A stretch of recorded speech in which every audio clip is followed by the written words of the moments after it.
Hello दोस्तों, कैसे हैं आप सब। आज की हमारी कहानी है फल। माँ, बहुत दिन हो गए, चलो ना नानी से मिल आते हैं। इस बार जब दीप्ति मायके आई तो माँ माधवी जी से बार बार बोल रही थी, पर माधवी जी टाले जा रही थी। बेटा, अब तेरी नानी बहुत बीमार रहती हैं, कभी कभी तो किसी को पहचानती तक नहीं है। तुम्हें नहीं पहचानेगी तो तकलीफ होगा, माँ ने समझाते हुए कहा। फिर भी दीप्ति की जिद पर माँ उसी शहर के दूसरे छोर पर ले गई जहाँ अब उनकी माँ यानी कि दीप्ति की नानी रहती थी। दरवाजे पर ही मामी और उनका बेटा मनु से सामना हो गया। मामा तब अपनी दुकान पर थे। माधवी जी और दीप्ति को देख मामी ने पूछा, दीप्ति, बच्चों को लेकर नहीं आई? लाना चाहिए था ना, हम भी मिल लेते। दीप्ति ने बहाना करते हुए कहा, वो भैया के बच्चों के साथ सोसाइटी के पार्क में खेलने में व्यस्त थे, आने को तैयार ही नहीं हुए। अगर बच्चे आते तो नानी मामी को बच्चों को कुछ रुपए देने को कहती, जिसके लिए मामी बेमन से कुछ रुपए बच्चों को थमाती, जो दीप्ति को कभी पसंद नहीं आता था।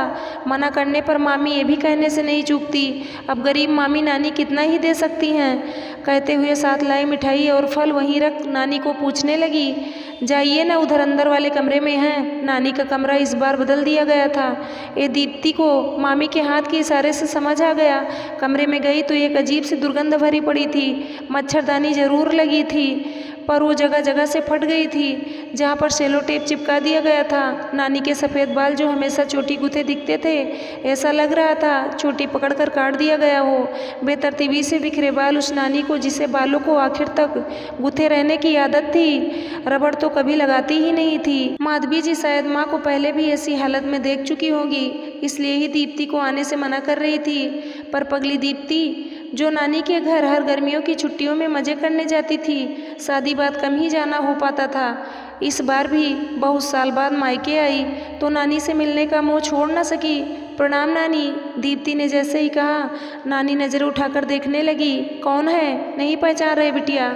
नानी की कांपती आवाज़ ने उसकी दयनीय स्थिति का वर्णन कर दिया। दीप्ति हूँ नानी। अरे तू कब आई, और बच्चे सब कहाँ हैं? इकलौती नातिन की आवाज़ सुन नानी में मानो जोश आ गया था। बाद में आएंगे सब तुमसे मिलने। ये बताओ कैसी हो? दीप्ति ने पूछा। बस बेटा, तेरे नाना के पास जाने के दिन गिन रही हूँ। माधवी भी आई है? नानी ने पूछा।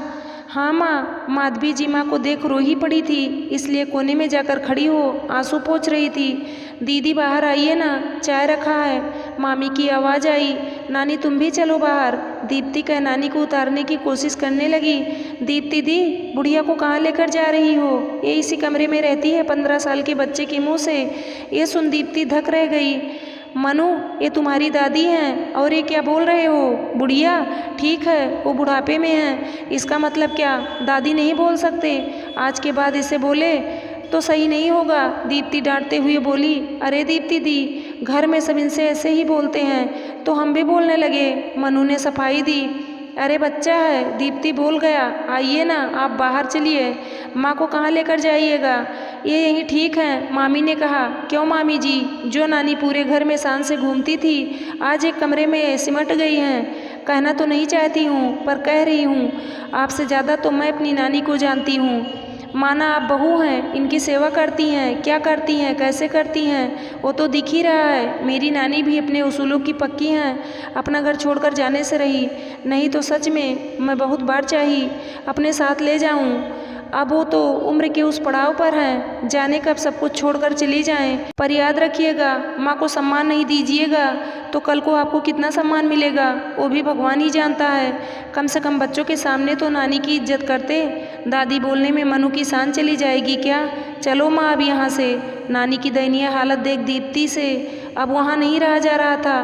तभी दरवाजे पर आहट हुई, मतलब मामा भी आ गए थे, जो दीप्ति की सारी बातें सुन चुके थे और नज़रें झुकाए हुए थे। मामा जी, नानी की इस हालत के लिए मामी से ज़्यादा आप दोषी हैं, धिक्कार है आप पर। दीप्ति कहकर निकलने को हुई तो मामा बोले, कुछ देर रुक जा दीप्ति। मामा मामी के लिए बहना बहनी भगवान समान होते हैं, वो नाराज़ होकर ऐसे नहीं जाते। क्या रुक कर देखूं मामा जी, जब से मेरा ब्याह हुआ आप सबकी नाजुक आर्थिक स्थिति देखकर समीर ने बहुत बार आप लोगों की मदद के लिए कई जगहों पर नौकरी लगवाई, पर आपसे वो ना हुआ तो दुकान करवा दिया ताकि आप लोग भी एक अच्छी ज़िंदगी जी सको। हमारा यहाँ से तबादला नहीं हुआ था, तब तक नानी को देखने हम कभी न कभी आ ही जाते थे। पर इतने सालों बाद तो नानी की बदतर हालत कर दी आप लोगों ने। ऊपर से मनु नानी को बुढ़िया कहने लगा। ये सब सिखा रहे हैं आप उसको। दीप्ति को नानी के साथ किया सलूक बहुत चुभ रहा था। शुरू से ही दीप्ति की आदत रही, वो गलत बर्दाश्त नहीं कर पाती थी और ये परिवार वाले बखूबी जानते थे। माधवी जी भी बेटी का हाथ पकड़कर चुप रहने को कह रही थी, पर दीप्ति बिना रुके बोले जा रही थी। अच्छा बैठ तो सही, इतने सालों बाद आई है, खाना खाकर जाना, मामा ने मनुहार करते हुए कहा।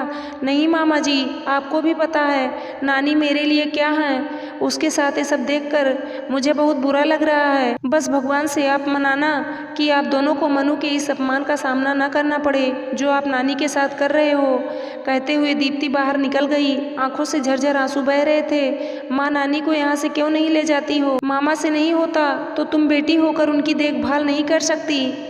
रोते रोते दीप्ति ने माँ से पूछा। बेटा, तुम्हें लगता है मैंने कोशिश नहीं की? वो बाबूजी की कसम दे रखी है, अब तो इसी घर में दम टूटे पर कहीं नहीं जाना। भगवान भी मेरे सहने की क्षमता की परीक्षा ले रहे हैं। ले मैं, अब तू ही बता क्या कर सकती हूँ? माधवी जी रोते हुए बोली। कुछ दिनों बाद दीप्ति अपने शहर चली गई। महीने भर बाद नानी भी दुनिया छोड़कर अनंत में लीन हो गई। समय कब किसी के लिए रुका है। मनु का भी ब्याह हो गया। पता चला आज मनु भी अपने माता पिता के साथ उसी तरह का व्यवहार कर रहा जैसा उसने घर में देखा। समय हर रूप दिखा देता है। जो कर्म हम करते हैं इसी दुनिया में उसका फल मिल जाता है। माधवी जी उसे बता रही थी, मामा कह रहे थे। दीप्ति ठीक ही कह रही थी। ऐसा व्यवहार मत कीजिए जो आगे आपको भारी पड़ जाए। काश मामा मामी नानी का सम्मान करते तो आज उनके अपने बेटे बहू भी सम्मान देते।